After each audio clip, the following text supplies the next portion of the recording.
Senhores, obrigado pelos comentários. Daqui a pouco a gente conversa mais um pouco. O presidente Luiz Inácio Lula da Silva respondeu ao presidente norte-americano Donald Trump, dizendo que não aceitará interferência ou tutela de quem quer que seja.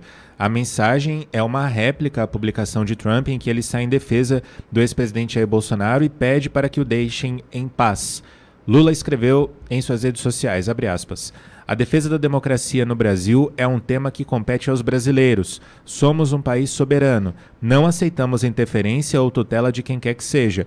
Possuímos instituições sólidas e independentes. Ninguém está acima da lei, sobretudo os que atentam contra a liberdade e o Estado de Direito. Fecha aspas. A gente tem também um trecho da fala do presidente Lula que aconteceu ontem, ainda nessa mesma linha, em uma publicação nas redes sociais, essa que o presidente Lula está respondendo. Trump afirmou que o Brasil está promovendo uma caça às bruxas contra o ex-presidente Jair Bolsonaro. Ele disse ainda estar acompanhando o caso muito de perto e finalizou a publicação com um apelo: deixem Bolsonaro em paz. O presidente Lula respondeu. Olha, eu não vou comentar essa coisa do Trump e do Bolsonaro.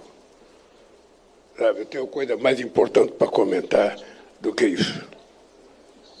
Esse país tem lei, esse país tem regra, e esse país tem um dono chamado povo brasileiro. Portanto, dei palpite na sua vida e não na nossa. Bom, aí está o presidente do Brasil, o presidente brasileiro, Luiz Inácio Lula da Silva, respondendo a essa publicação de Donald Trump em defesa de Jair Bolsonaro. Bogo, sua avaliação. Eu não vou comentar, mas vai lá e fala uma besteira. Que coisa linda, né? Tem uma frase atribuída a Napoleão Bonaparte que fala o seguinte: jamais interrompa seu adversário quando ele estiver cometendo um erro. É isso aí, Lula. Vai pra cima, sai que é sua, Tafarel. Vai com tudo. Coisa linda, né? Sentiu. João, mas sabe aquela encaixada que dá no queixo, assim, que o adversário, numa luta de boxe, né? Que ele fica assim meio zonzo. Aliás, o Lula, acho que, não sei se é o que tá acontecendo, ele vive zonzo, né? Deve estar tomando alguma coisa, enfim. Precisa se cuidar, né, Lula? Porra, tá difícil, né? Mas o Lula encaixou, sentiu a paulada. Eles já sabem, né, que virão essas sanções, eles sabem que não tem como enfrentar uma potência econômica, bélica, enfim. Jeffrey Chiquini deu um furo de reportagem aqui, uma entrevista, né, num furo de reportagem, muito sério. Talvez poucos perceberam, mas pela primeira vez, ao que eu vi, né, ao que eu me lembro, pela primeira vez há a confirmação que aquela autoridade dos Estados Unidos que fraudou a entrada do Felipe Martins, porque isso aí já está comprovado, até porque essa autoridade lá dos Estados Unidos já se declarou culpada. E para se declarar culpada, para ter um benefício, para ter uma redução de pena, tem que apresentar provas.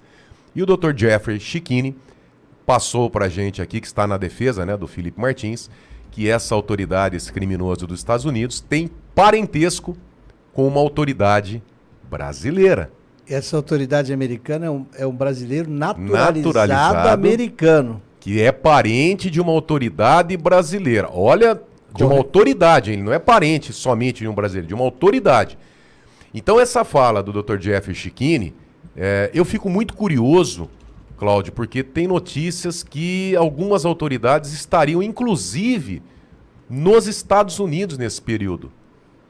Né? Será que o delegado Fábio Schor sabe quem são essas autoridades que estavam em Fábio Schor? Será que o senhor sabe quem são essas autoridades? Por que eu estou falando Fábio Schor, doutor Cláudio?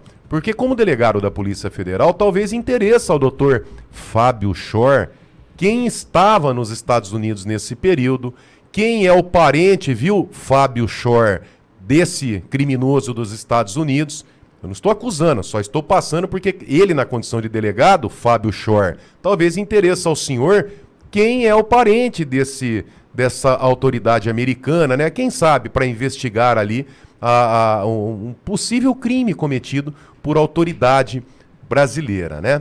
Então, quer dizer, essas questões estão vindo. É o Hugo Carvajal, que se declarou culpado e trará, né, as provas do envolvimento de autoridades da América Latina com o narcotráfico. É a questão do Felipe Martins, que está aprovado lá, que forjaram o passaporte dele. Isso aí foi determinante na prisão, que inclusive está até hoje, né?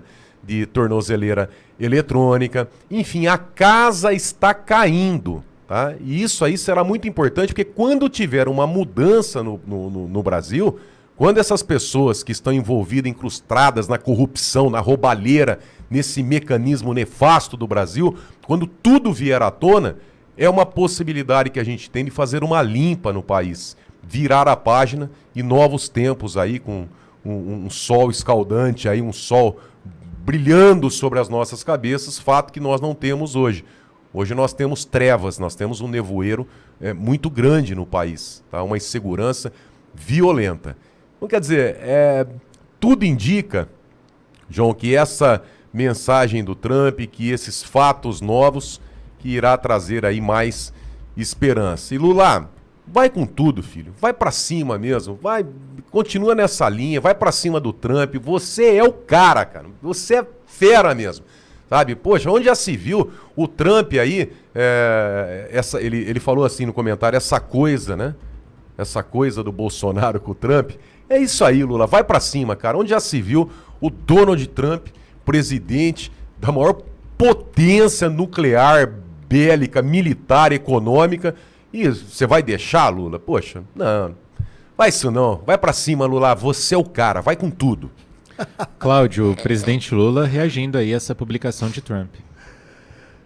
O presidente Lula hoje, nesses poucos dias agora, está no centro da geopolítica global, posto que o Brasil é o local sede da reunião dos BRICS. E então, o Brasil sendo sede, o Brasil vira o olhar, recebe o olhar atento de milhares de jornalistas do mundo inteiro, milhares de empresários do mundo inteiro e de políticos. O Donald Trump, como todo bom político, sabe que a agenda é fundamental para alguma coisa. Então, aproveitou essa agenda do BRICS no Brasil para dar um tapaço aqui no Brasil. Primeiro, vamos lembrar, o Putin não veio, falou lá 7 minutos num discurso genérico, Xi Jinping não veio, o Irã não veio, o 90% do PIB do BRICS não veio. E por que não veio? Porque o Trump está avisando todo mundo.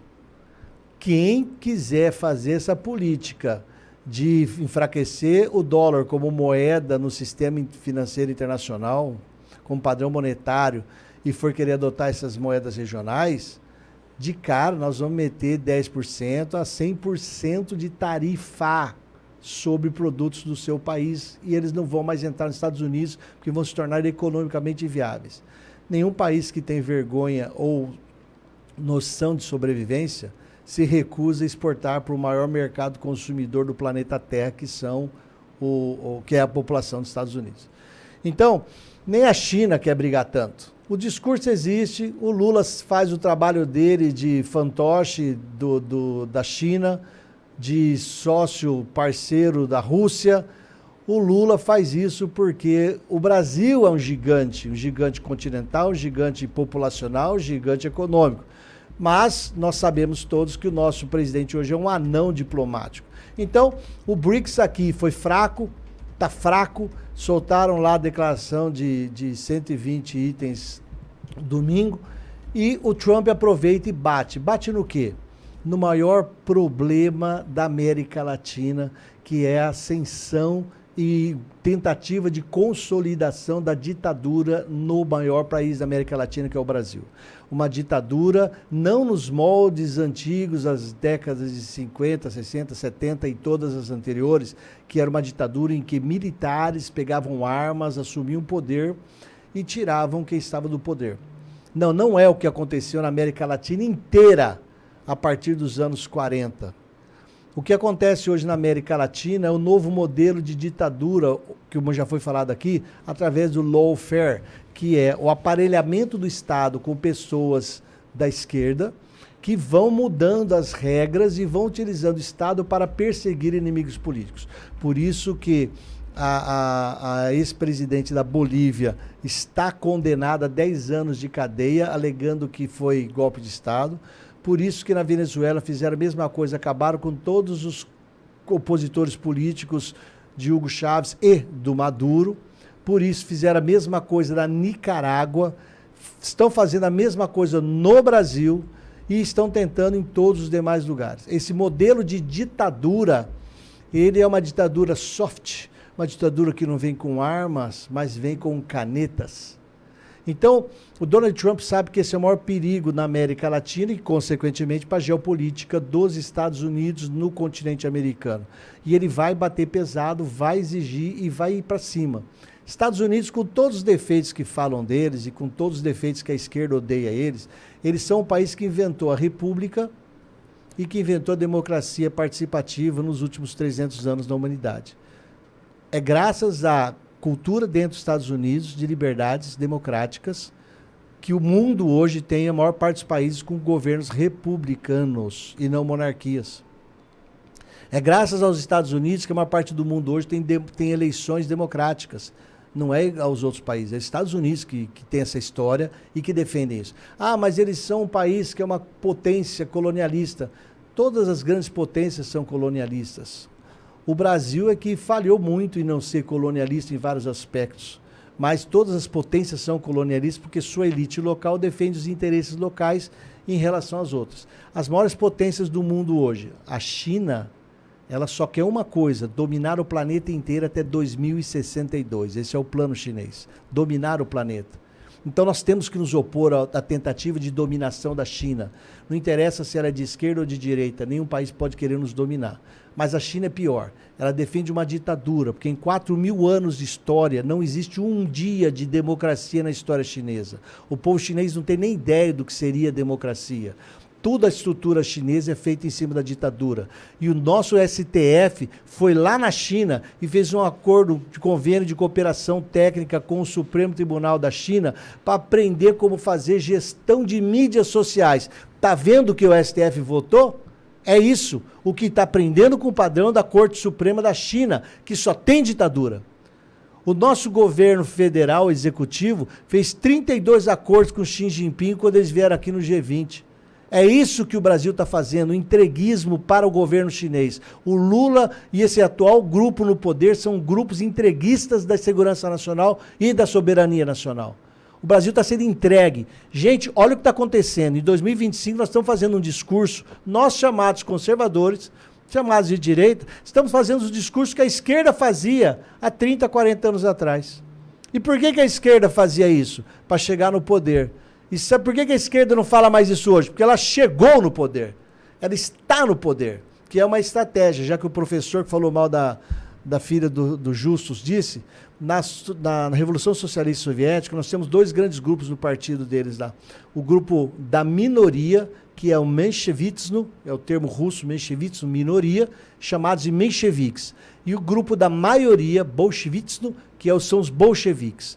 Na disputa dentro do partido, a maioria votou que a Revolução Socialista Russa seria feita com armas e com porrada e com assassinato das pessoas. Já os mencheviques tinham outra postura, vamos crescer politicamente e depois vamos matando todo mundo do mesmo jeito. Entenderam, gente? Eles chegaram no poder. O que o Lula cantou a bola lá nos anos 80, que demoraria 40 anos, eles já chegaram no poder. Então agora estão entregando o país, vendendo o país, destruindo o país. O que o Lula fala, ele é um porta-voz, um ventríloco de uma postura absurda, inaceitável. É um cara que, na minha percepção, tinha sim que ser julgado e condenado e voltar para a cadeia. Não pelos crimes apenas de corrupção que o Lula praticou. E não tem absolvição até hoje. Mas pelo crime de lesa pátria, de destruição do território nacional, destruição do Brasil. Isso que, na minha opinião, o que o Lula fala, espero que ele seja em vida ainda, julgado e condenado num processo digno. Digno e honrado. Não que essa ficção mentirosa que estão sendo feita contra o Bolsonaro. Um processo digno e honrado. Mas ele, para mim, ele é um dos maiores destruidores da nação brasileira.